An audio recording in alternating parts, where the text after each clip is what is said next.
And welcome to my channel Shanayopedia. मैं शनाई बख्शी आप सबका स्वागत करती हूँ मेरे चैनल पे। और जी हाँ, जैसे मैंने बोला था, मैं लेकर के आई हूँ एक स्नैक्स रेसिपी और आज हम बनाने वाले हैं एक भजिया।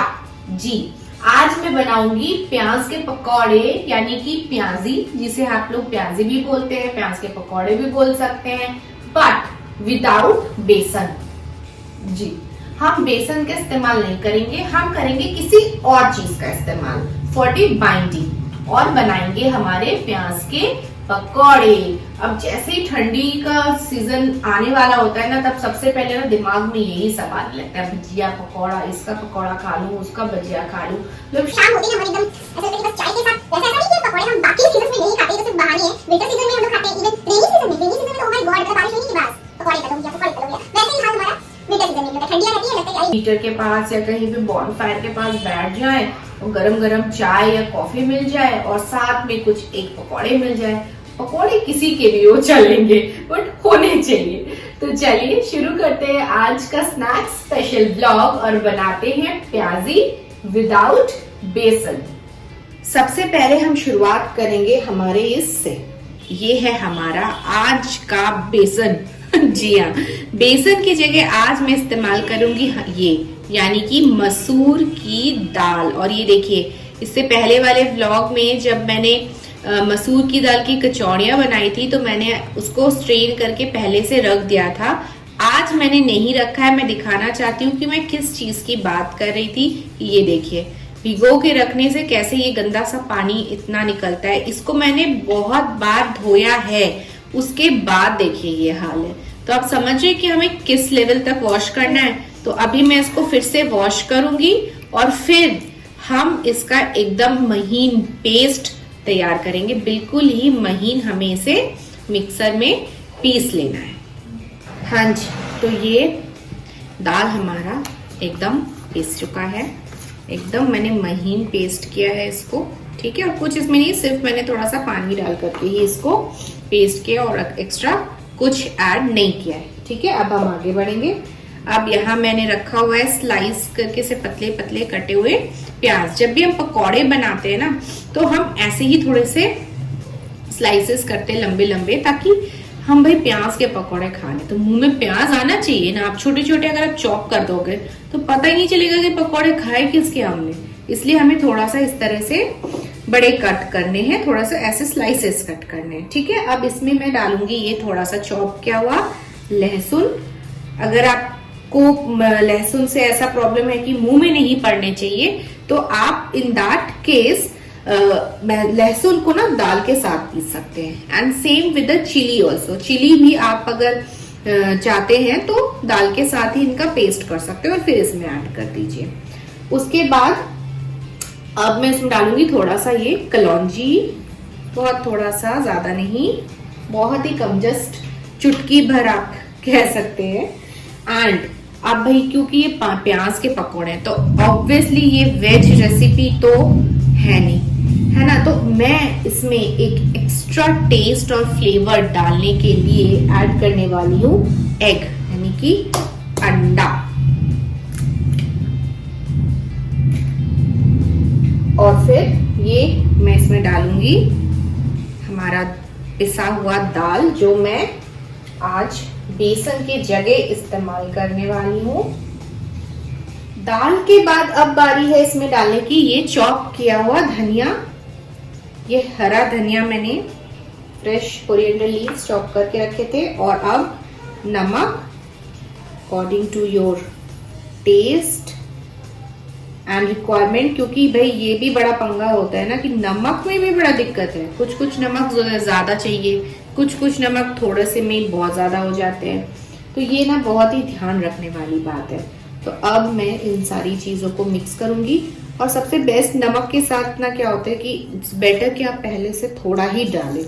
पहले ही अगर आप मतलब ज्यादा डाल देंगे ना, तो बाद में उसको निकाल तो पाएंगे नहीं। तो इट्स बेटर कि आप थोड़ा सा ही उसमें डालिए और फिर टेस्ट कर लीजिए। अगर जरूरत पड़ती है तो हम और ऐड करेंगे, वरना कोई जरूरत नहीं है। और हाँ, रही बात अंडे की, तो वो भी आपका चॉइस है।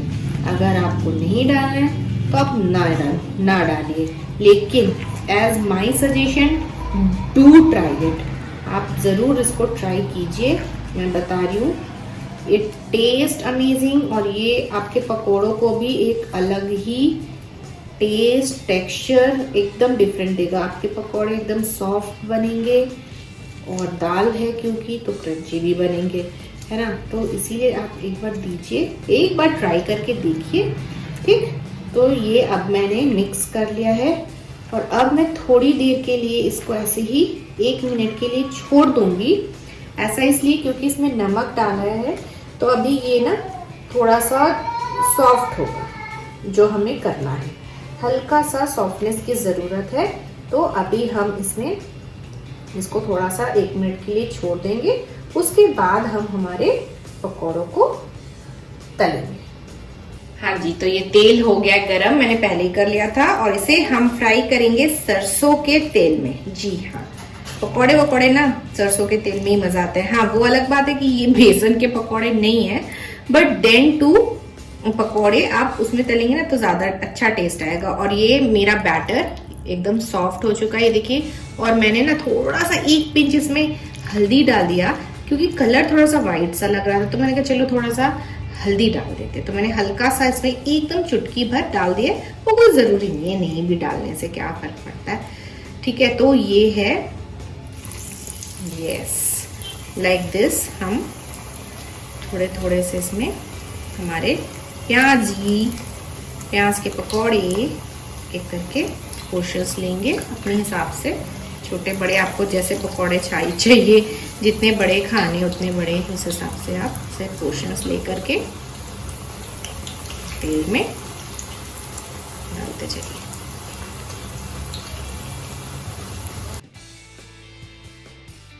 अच्छा, and if you like extra crunch बहुत ज़्यादा, तो आपके पास अगर चावल का आटा वाटा अवेलेबल होना तो you can add that also, वो भी एक एक्स्ट्रा क्रंच देता है। बट हाँ, सिर्फ चावल के आटे से काम नहीं चलेगा, एक अलग बाइंडिंग तो चाहिए ही। तो चावल के आटे को आप बेसन के साथ मिलाकर भी यूज़ कर सकते हैं, और ये जो दाल है उसके साथ भी मिलाकर के यूज़ कर सकते हैं। वो भी एक अच्छा ऑप्शन है, अच्छा क्रंचीनेस देता है इस टाइप के भजिया पकौड़ों को। बट ध्यान रखिएगा वो बाइंड नहीं करेगा, है ना। तो बाइंडिंग के लिए आपको तो कुछ चाहिए, वो आपको सिर्फ क्रिस्पीनेस देगा। तो ये एक एक करके हम सारे पकौड़े तलेंगे, डीप फ्राई करेंगे। ऑब्वियसली पकौड़े हैं तो डीप फ्राई ही होंगे।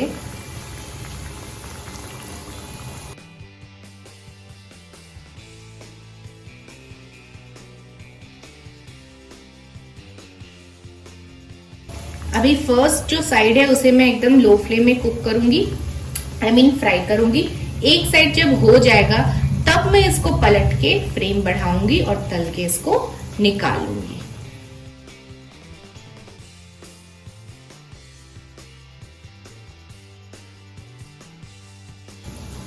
एक साइड अच्छे से फ्राई होने के बाद ही टर्न कीजिए। देखिए मैंने टर्न किया है, ये भी हुआ नहीं है ना, तो ऐसे नहीं करना है हम लोगों को। एक साइड अच्छे से हो जाने के बाद ही हम इसको टर्न करेंगे। तो अभी ये होने दीजिए आराम से। देख लेती हूँ मैं वन साइड इसका हुआ कि नहीं। वैसे ये पक गया है क्योंकि कलर चेंज हो गया है, यानी कि यस इट्स डन। अब हाई फ्लेम करना है और इसका दूसरा साइड हमें फटाफट फ्राई कर लेना है, ठीक है। क्योंकि हो चुका है, जो दाल है उसको बेसिकली हमें थोड़ा सा देखना है कि वो कच्चा ना रहे, है ना। जैसे बेसन के साथ हम करते हैं कि ऐसा ना हो कि अंदर से बेसन कच्चा ही रह गया, तो वही चीज़ इसके साथ भी है।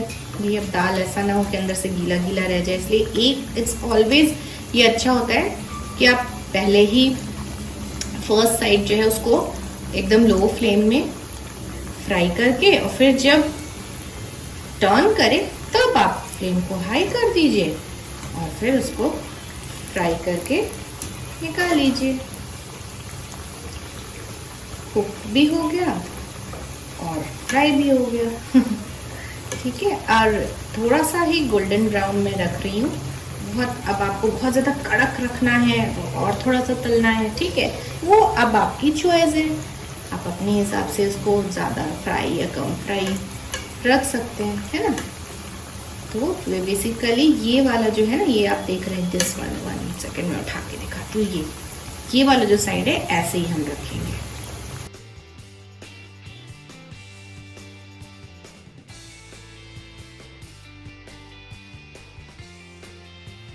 There is one thing which I want to mention कि ये जो आप सेंटर में डालते हैं ना पकौड़े, वो देखिए वो सबसे पहले हो जाते हैं। तो आपको ना इस चीज़ का ध्यान रखना है। तो आपने इनको साइड कर दिया करिए, और फिर ये जो बाद में डाले गए हैं ना पकौड़े, इनको बीच में ले आइए, ताकि इक्वली जो सारे पकौड़े हैं, जो प्याजी है, वो फ्राई हो जाए। इवन ये सिर्फ प्याजी के साथ एप्लीकेबल नहीं है, ये आप किसी भी चीज़ के साथ कर सकते हैं। जो भी इस टाइप की फ्राई चीज़ें होती है ना, हम जैसे एक एक करके डालते हैं, तो भाई अब सारे करते करते जो पहला होता है वो ऑलरेडी काफ़ी फ्राई हो चुका होता है, तो इसलिए उनको साइड करके लास्ट वालों को हम सेंटर पे लाएंगे, क्योंकि सेंटर में हीट सबसे ज़्यादा होती है, तो वो फिर जल्दी से जल जाते हैं।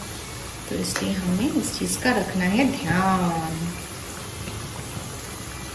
पकौड़े मेरे हो गए हैं, अब मैं इन्हें एक टिश्यू पेपर में निकाल लेती हूँ, ताकि ये इसका एक्स्ट्रा ऑयल जो है वो अब्सॉर्ब कर ले।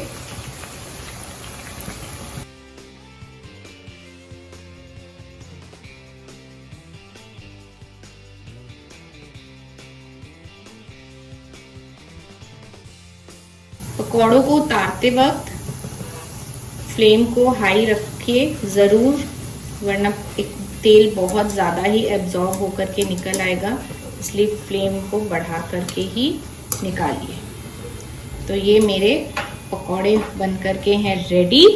अब मैं इसमें थोड़ा सा चाट मसाला डालूंगी और फिर इसको सर्व करूंगी। प्याज के पकौड़े यानी कि प्याजी without besan is ready and serve with hot tea, ginger tea. Specially आज के दिनों में तो ginger is like oh my god, चाय के साथ इज गोइंग लाइक एनीथिंग। कोई भी मौसम हो, अदरक डालनी है, ठीक है। तो मेरी आज की रेसिपी तो हो गई है रेडी। आई होप आपको ये रेसिपी जरूर पसंद आई होगी। अगर पसंद आई हो तो लाइक कीजिए और शेयर कीजिए, और कीजिए मेरे चैनल को सब्सक्राइब, क्योंकि अब जो मैं नेक्स्ट व्लॉग लेकर के आऊंगी वहां भी फिर से होने वाला है एक और फेस्टिवल स्पेशल व्लॉग। जी जी जी हाँ, क्या करूँ, अब मौसम ही ऐसा है फेस्टिवल वाला, तो फेस्टिवल तो सेलिब्रेट करेंगे, तो वहां मैं बनाऊंगी कुछ मीठा। फेस्टिवल मतलब मीठा, ठीक है। तो बिल्कुल भी मिस नहीं करना है मेरे चैनल को सब्सक्राइब, रहना है मेरे साथ, दिखाना है ढेर सारा प्यार। Till then, do take care of yourself.